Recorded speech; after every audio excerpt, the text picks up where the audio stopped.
Cedric? What I think is most important is that being that he is so famous, he doesn't really have time for himself. So I'm looking to give him a part of his life back where he actually relax and take some time to be with the family. And I have said for years, if the is any good, you won't even know it's happened. You will be in it and you won't even know it's happened. And if they is any good, he or she is going to make you feel like former employee of who was working at Oprah Winfrey Leadership Academy for Girls. She was arrested yesterday for several charges, including indecent assault, as well as you done birthed a lot of these fucking content creators. I'm telling you, there's a lot of boiling hot tea in the streets. We all know that Diddy is the smooth-talking music mogul who has been ruling the game for decades, but child, it looks like his empire might be falling faster than you can say. Oprah Winfrey, the talk show queen, just dropped a bombshell that has Diddy shaking in his expensive boots. When it comes to sharing secrets, Oprah doesn't play around. Word on the street is that Oprah has some video of her song Can't Nobody Hold Me Down. That's so outrageous that it might make Diddy's past scandals seem like child's play. Play the video to see what was leaked and how Oprah got it. D's probably perspiring right now, thinking if this carefully built image is about to go up in smoke. But hold on, this drama is only getting started.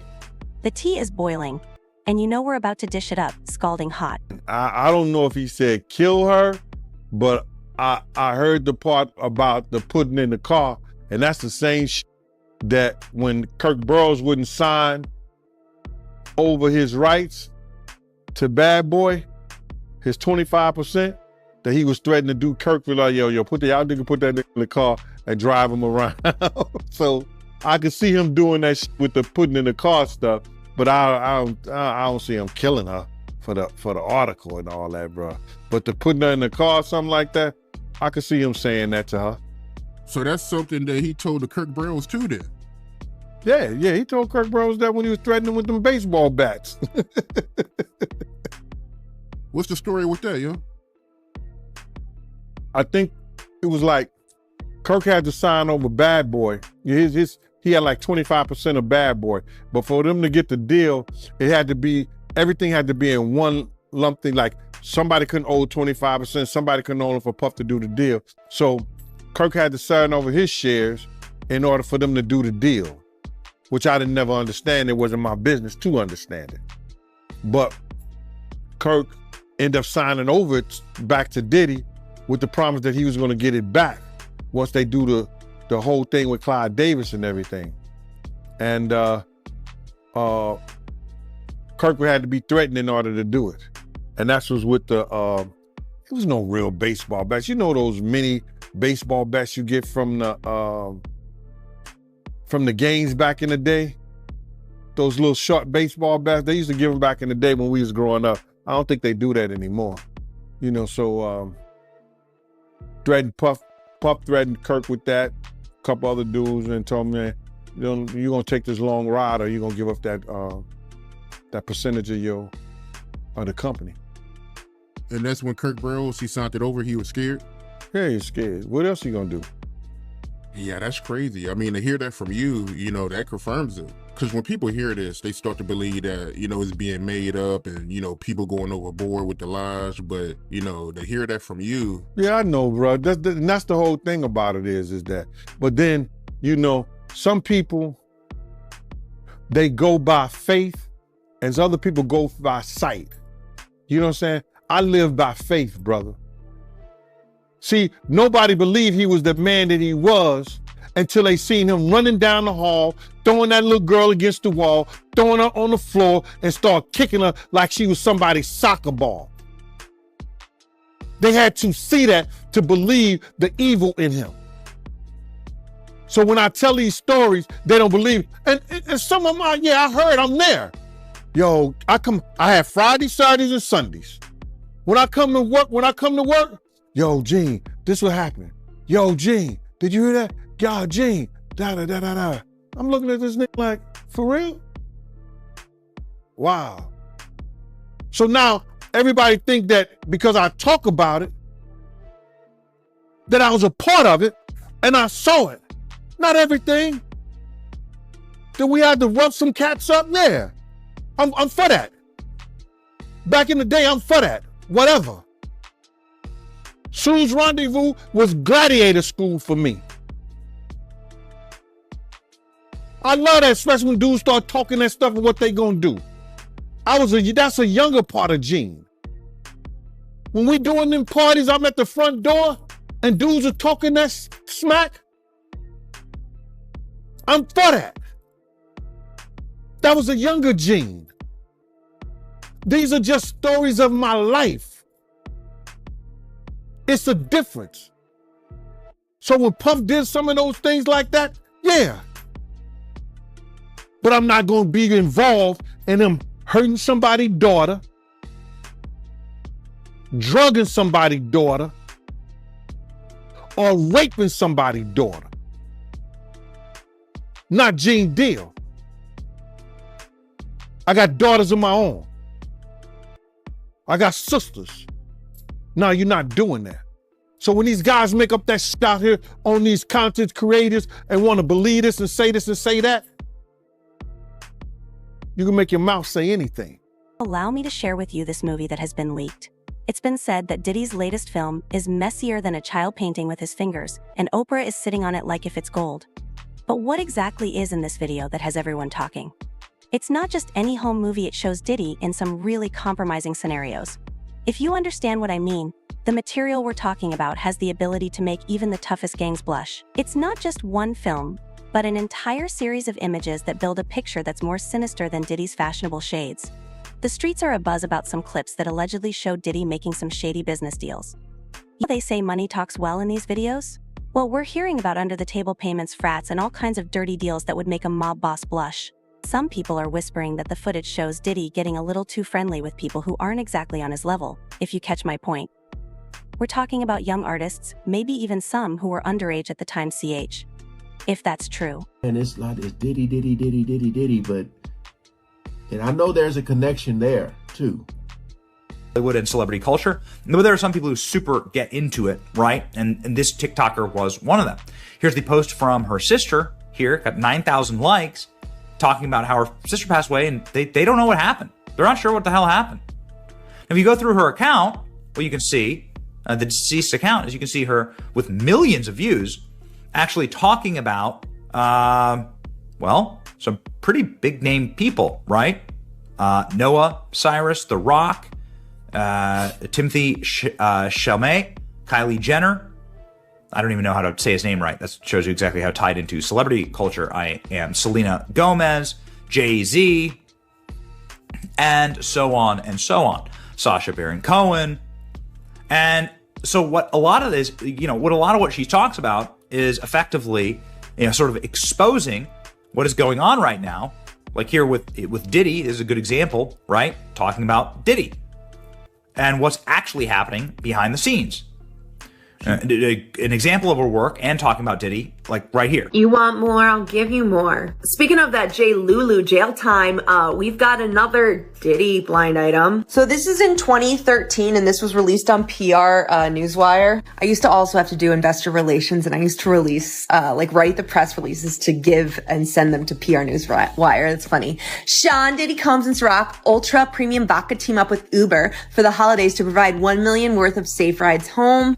Ciroc will host additional pledge parties throughout the month of December in key markets including New York, Los Angeles, Miami, Atlanta, Washington, D.C., and Chicago. This sounds like a great idea. So Diddy hosts parties all over the country, but specifically those markets where, I don't know, Diddy's parties, he likes to ply women full of stuff and then, oops, they need rides home. This sounds like the makings of nothing good. Now in hindsight, people are looking at the producer wannabe rapper and his charity that he ran about a decade ago. Basically, it involved giving drunk women, especially celebrities, a ride home. The more drunk, the better. Our producer / wannabe rapper would sometimes personally take them home. That reminds me of the Equalizer movie. That's where my mind is going. That girl they gave a ride home to, if you've seen the movie. that he ran about a decade ago. Basically, it involved giving drunk women, especially celebrities, a ride home. The more drunk, the better. Our producer / wannabe rapper would sometimes personally take them home. Does she have any? Diddy's not an Uber driver, but he would personally take these people from his pledge parties home. How much you guys want to bet that they didn't make it home? Sure. Allegedly, there's still 4 or 5 of them still trapped in Diddy's basement. Let's now talk context. These videos aren't from last week or even last year, according to rumors. They cover more than 10 years of Diddy's work. If this video is authentic, he has been engaging in risky behavior for a while, and as they say, the bigger a person is, the harder they fall. How could this involve Diddy, girl? Where do I even begin? We're talking about major legal problems here, not just a slap on the wrist or a fee Diddy can pay with his spare change. This may endanger his career if these tapes prove what many are saying they do. Think about it, even if Diddy manages to avoid legal repercussions, his image could be destroyed by the scandal. That could cause people to view his entire career in a different light. This is the kind of trouble that could threaten his freedom. If there is proof that Diddy exploits young artists or engages in illicit business dealings, that is the kind of stuff that could land him behind bars. But here's the real kicker: all we have so far are stories and whispers. We have no idea for certain what's on these vids. In any case, it might not be as bad as people are saying, or it might possibly be worse. Diddy is surely anxious about the release date and method of this footage, so buckle up for a bumpy ride. If Oprah is indeed revealing everything about Diddy, we may be watching the largest scandal in music history. We'll be here to provide updates as they become available. Crazy, man. But have you been hearing any news about him getting indicted or no? No, one of my friends who was actually in the studio with him said that Homeland Security brought him in, and this dude is he's a fraternity brother of mine, but he's also a producer, an engineer, and he was in the studio the night one of the girls made a complaint. The night something happened to one of the girls. And he told the lawyer everything that the girl told him, which was crazy. And Homeland Security brought him in. So he told them they wouldn't let him know what they were doing, but it seemed like that something might happen before Labor Day. Wow, before Labor Day? Yeah. They working hard on this, bruh.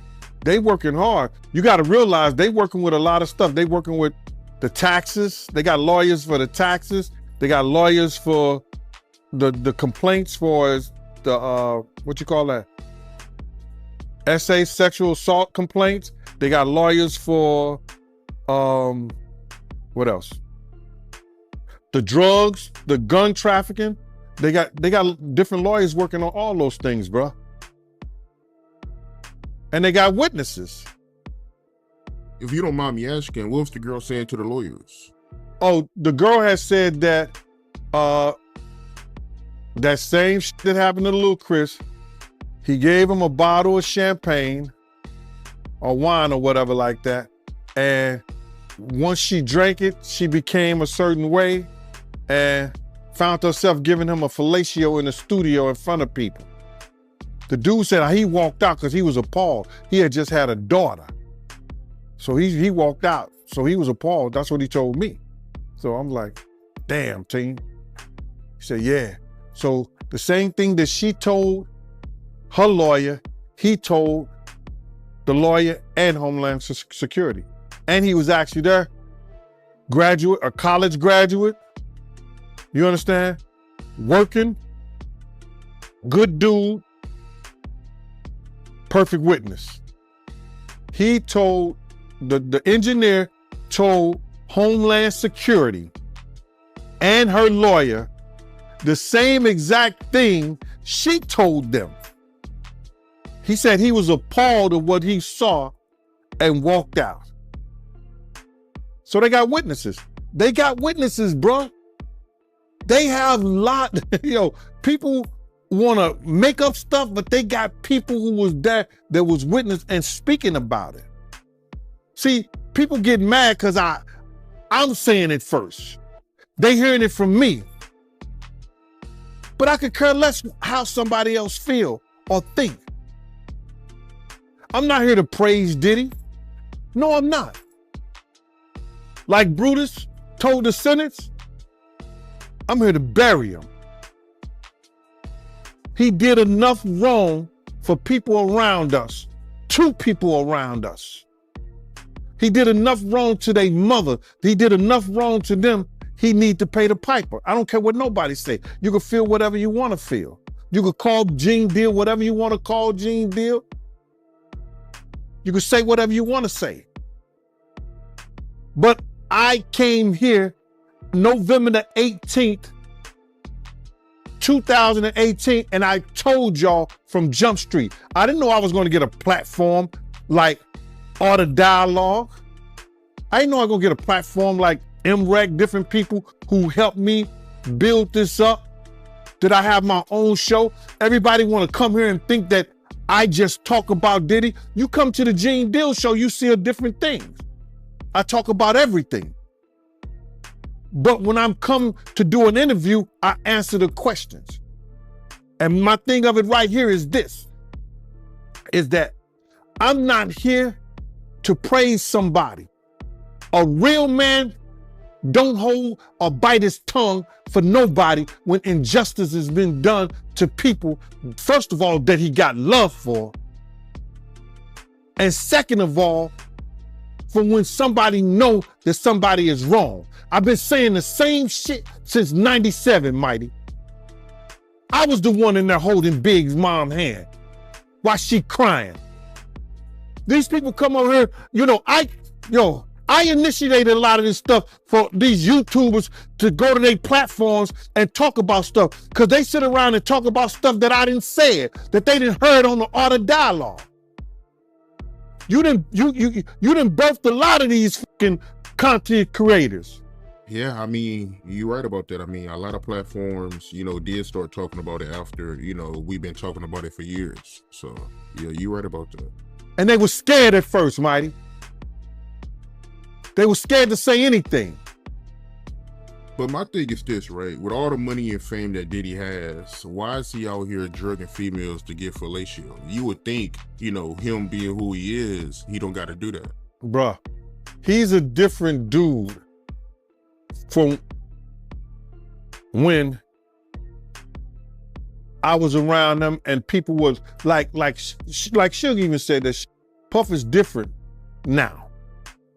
You understand? When he went to California, man, that's a whole nother stuff, man. Dudes in New York wouldn't even, he probably was doing a little of that stuff right there in New York around people and things like that, but he knew who to do that around. You understand what I'm saying? He knew who to do shit like that around. And when you don't have no conversation, he said it before, he don't know how to talk to women. He don't have no conversation for Jennifer Lopez. I seen him, I was there when they had conversations. She would say some fly shit to him. You know what the perfect day would be with me and you just sitting out here, eating, just sitting out here, having a light lunch, drinking some wine, and just talking and talking and talking. She would say stuff like that to him. You know what I'm saying? And this nigga be looking like he's stuck on stupid. So I've seen him have conversations. He would say to Wolf and them, yo, man, I don't know how to talk to girls. But when you got that kind of money, you shouldn't have to know how to talk to girls. Or read a book and learn how to talk to them. Diddy isn't just lounging around while this storm brews. The streets are saying that he's in full panic mode, and who can blame him when Oprah is clutching footage that has the potential to make or shatter his entire business? When Diddy first learned of the leak, he went into lockdown faster than you could say. Bad boy for life. Sources are close to Team are saying that he's up in his mansion making frantic calls left and right. Can you imagine being a fly on those walls? The team must be overflowing now. Diddy must be feeling like the walls are closing in. Although Diddy is known for having a close-knit group of people, it seems like they are working extra hours lately, and his lawyers are staying up late to try to find out how to protect the video. Under wraps, they're not the only ones putting in a lot of effort. They're probably writing more papers during finals week than a college student. It's claimed that Diddy's PR team is formulating plans more quickly than your mother's Sunday meal. She covers a lot of ground here and is somebody who is exposing, or at the very least, is very tied in to celebrity culture, and we know that because it's really interesting. Movie stars like Julia Fox, star of Uncut Gems, saying, I know I never met Kylie in real life, but I felt like I knew her. So devastated, have been crying ever since the news leaked on TikTok. I will miss her deeply. Bunny XO, country music star Jelly Roll's wife, commented on Kylie's last TikTok, I am so sad. There are other TikTokers that are following up. So like celebrities and celebrity culture, like I like to obviously know her and talk to her and watch her. Did she cross too many powerful people, right? Is the question that many are asking right now. Did she talk about Epstein? So Kylie Marissa Roth, famous TikToker, has been found dead with no cause of death given. She recently uploaded videos exposing Oprah and Diddy. The family is unsure about what caused her death. Last week, leading up to her passing, she was having issues with her account with over 700,000 followers being banned. So again, a lot of people are saying like, what's going on here? Very, very, very odd. And a lot of those people are asking, did this have something to do with the exposing of Diddy? She has a lot, based on our review of her channel, she has a lot of focus on the Diddy story, and for good reason. I mean, obviously, right? Like for good reason. There are cameras, hidden cameras found all over Diddy's house. Yeah. Like when the feds raided the house, you know, the house looked like this on the inside. They ripped up everything looking for electronics. You can see the footage of the feds carrying out electronics, computers, hard drives from the house. Surely Diddy recorded somebody who he shouldn't have in his freakout parties, right? That's what we were saying. Got either a politician or somebody famous, somebody who could like call in a federal raid like this. And that's what happened to this guy. Look at this. Look at the servers, the safes cracked open, and the electronics strewn about. That's what the feds were after here. So what are people who knew Diddy saying about all of this? Various rappers are saying, yeah, we knew what you were doing. You had a hard drive with all of these tapes on them, and you were trying to hide them, right? Check it out. But he needed to build a spot over there in Bali for his boy Puffy.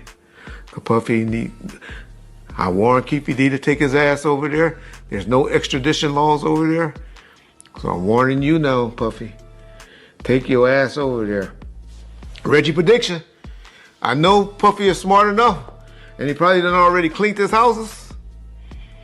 Why? But sexual predators, what do they do? And we'd be like, damn, why? They treat their sex tapes like, yeah, remember that song, Me and My Girlfriend, that Pac did? Why do you sound like this? What he was talking about? What was Pac talking about, y'all? And that. Do y'all really know what he was talking about? For those of y'all know what he's talking about, he was talking about a gun, but yeah, sexual predators is what hold on to their tapes. And cops know that. So I wouldn't be surprised if some storages. That is very, very true. Especially when you watch those movies and it's like a trophy. You see it has all these people names on them. But like I said, I'm leaning more. Diddy has been more quiet than a church mouse thus far. You might be asking if he has said anything about all of this chaos. Well, honey, that's the million-dollar question. Not a single Instagram post or tweet, nothing, as like he's disappeared from our lives. But you know what they say. Sometimes silence is more powerful than words. Some people think Diddy is being wise by holding off on speaking until he sees more of Oprah. Others believe he is simply buying time while trying to figure out how to explain away whatever is in that tape. Regardless, Diddy's silence is generating more talk than any statement could, even though the streets are telling a different story. He is said to have been calling everyone he knows in the business and pleading for favors going out of style. He's probably attempting to get ahead of the situation and may even try to get Oprah to reconsider revealing the video. But here's the true scoop. There are stories circulating that Diddy is panicking. If the film is as awful as some are claiming, ain't just worried about his public image, he may be more concerned about losing some sponsorships than that. We're talking about possible court trouble. The kind that might force him to trade in his designer suits for an orange jumpsuit. As a result, Diddy may be staying silent in public, but behind closed doors, things are probably more noisy than a nightclub on New Year's Eve. His team is working nonstop, his phone is surely ringing nonstop, and Diddy is probably pacing his mansion, wondering if his empire is about to collapse faster than a sandcastle during a storm. Either way, Diddy's response to this whole mess underscores how serious this situation could be. If it were just a small thing, he would really be in full panic mode, acting as though he knew the tea Oprah was about to spill was scorching hot, and the girl you know will be right here, ready to sip it all up when it finally comes. We knew about it. They went to sit down with their lawyers and everything like that. So now, he used that as a ploy. Okay, I'm gonna give y'all publishing back, but y'all gotta sign this NDA, non-disclosure. Y'all can't talk about nothing about Bad Boy. Y'all can't talk about me. Y'all can't talk about nothing I did or Janice Combs Publishing, Justin Publishing or whatever he got his company's name in, or Sony, Universal, none of that. He did that for a reason. He did that to shut them up. But then he went on this whole hiatus that, okay, I'm doing this to give back because this is the right thing to do. No, you did that because you didn't want those people to come out on you. And now, if they do, you take that publishing back that you gave them, which was, okay, they say it's worth something. It's worth something, but it ain't worth what it used to be. Yeah, she also said in this documentary that, some people are worried that, if Diddy, if he make it through this, he might retaliate and do something to him. I don't care about that. I don't think about that. And I'm never afraid of no man. You understand?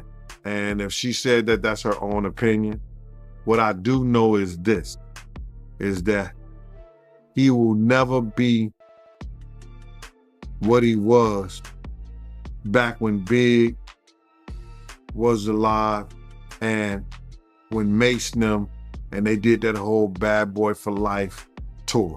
He would never be that individual known like that again. And that's fine with me. I don't care if he ever do a day in jail. You understand? That's not for me. But I know for a fact he will never ever be what he once was based on what we know about him now. And I'm fine with that. I mean, for you've been speaking on Diddy since the early 2000s. So, I mean, if he was going to do something to you, he would have been did it. So I'm sure he ain't going to do nothing to you, so. Well, I wouldn't say that. I wouldn't say that. But my head is always on the swivel. You understand? Every time I step my foot out of my house, I don't take nothing for granted. I don't judge a man by his side. I never have. I never will. I don't judge a man by the color of his skin. You understand? I judge a man by his character and how he come at me, no matter what size he is. So me is different because people look at me as being the catalyst of giving people the courage to come out and speak on it. Listen here, bro. It's a term in the legal field that you could indict a ham sandwich, but the Southern District of New York has a 98.2 conviction rate. All right, for those who don't know, if you got 100 people, only 1.28 or something like that, 1.8, only 1.8 has won against them. So now, what they do, they already got the witnesses, they already got the people, because let me just say something. With the sex trafficking thing, it only takes one witness to convince the jury. One witness. And we know who that witness is going to be. Cassie. She filed a civil suit against him. So it only takes one, in the sex trafficking charge, it only takes one witness.